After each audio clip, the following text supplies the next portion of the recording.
Hey everyone, this is Louis7 and today I will be covering update 28.1.1, which is coming to the Lord of the Rings Online, and it is another fairly minor patch after the big update we had, but this is a really important one because as you see in the title, missions will be greatly improved in this update. Now, I'm just super happy and excited to make this video because of that, but it's kind of crazy timing because I literally uploaded a missions review video earlier today criticizing a lot of what has been improved. But for the downtime, it will be released tomorrow, November 3rd, and the servers will be down from 8 a.m. to 12 p.m. Eastern time. That is server time, just so everyone knows. And moving on, that is the big highlight for this patch with the missions, but I do have some additional news for you all real quick that I want to share for anyone interested. It looks like Strim Tom, who I am honestly not too familiar with, but I believe he is a content creator and does LOTRO. He did an interview with some developers from Standing Stone Games about the War of Three Peaks mini expansion, and I have not yet had a chance to listen to that, so I don't know what all was exactly covered, but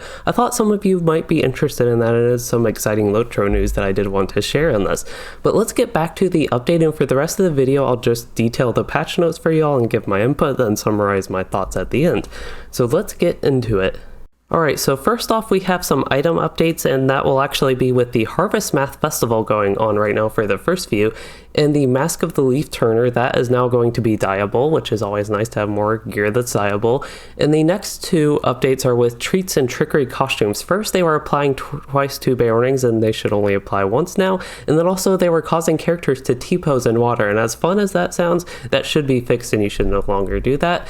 And then the next update was with boar mounts actually placed as housing decorations. They now play animations. We don't know the exact animations with these, but it will be interesting to see what those are like. And then moving on, we are now at the quest and adventure areas, and this is where a big chunk of the update, kind of the more important stuff in a way, is.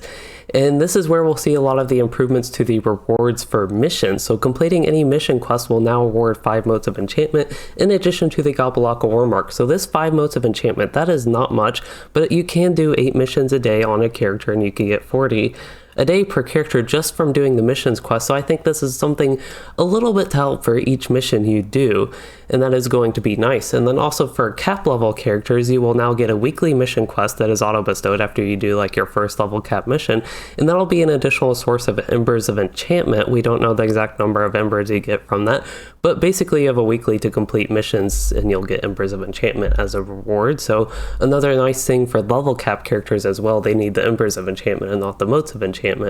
But moving on, there are also some new Elder Slay deeds that track your completion of mission quests, and they provide a source of Gabalaka War Marks, which, just as a reminder, those are what you can barter with for cosmetics. And then there's also going to be Virtue XP with those, which is always nice. More ways to get Virtue XP is good to me. And completing them will also give you some titles, it looks like.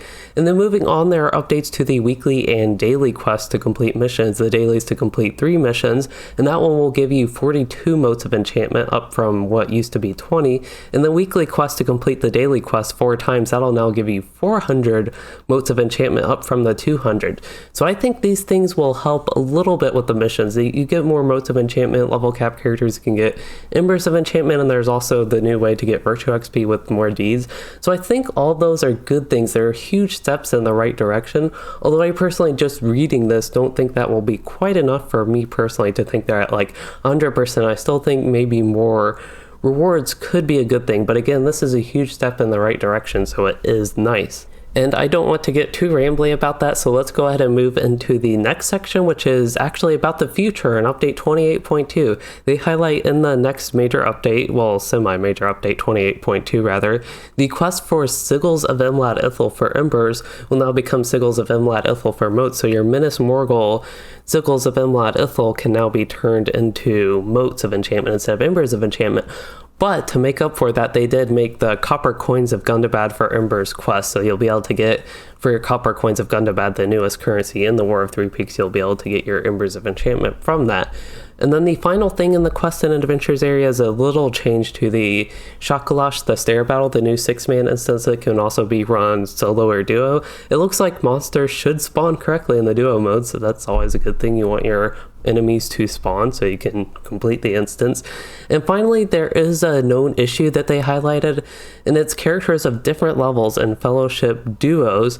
They need to acquire every quest in the available quest category on an NPC in order to be able to see the available private encounters category. That's actually how you join somebody in your fellowship that's already like doing a mission, and that's really how you run them duo. So I have heard people have run into that issue, and there is kind of the fix where you do have to pick up every mission quest from the NPC to be able to join whoever you're running with on the missions. Alright, so that is all of the patch notes and news I have for y'all regarding update 28.1.1 and the Lord of the Rings Online. And just to quickly summarize, we had large improvements made to the mission system and just more rewards for running them, especially with more like modes of enchantment and even a little bit of embers of enchantment, it sounds like. And then we did have some like small festival fixes and other bug fixes, and finally a brief hint at update 28.2. It really was a short patch, but again, I still think it's important. So I do hope that patch note overview was helpful for you all, and again, this video was kind of hilarious timing because I mentioned I uploaded a mission review video that I had been working on for almost 2 weeks. I started when the War of Three Peaks came out, and I just uploaded that today, and then we get the missions reward improved with this update that is coming out tomorrow, even though I'm guessing this won't like make them 100% better quite yet, as I mentioned, but I still think it's a huge step in the right direction for giving us more rewards, more motivation to run missions, basically. Anyway, again, I hope you all enjoyed this and learned something useful from it, and if you did, please consider liking and subscribing for more, or becoming a channel member to support the content, and thanks for watching, everyone.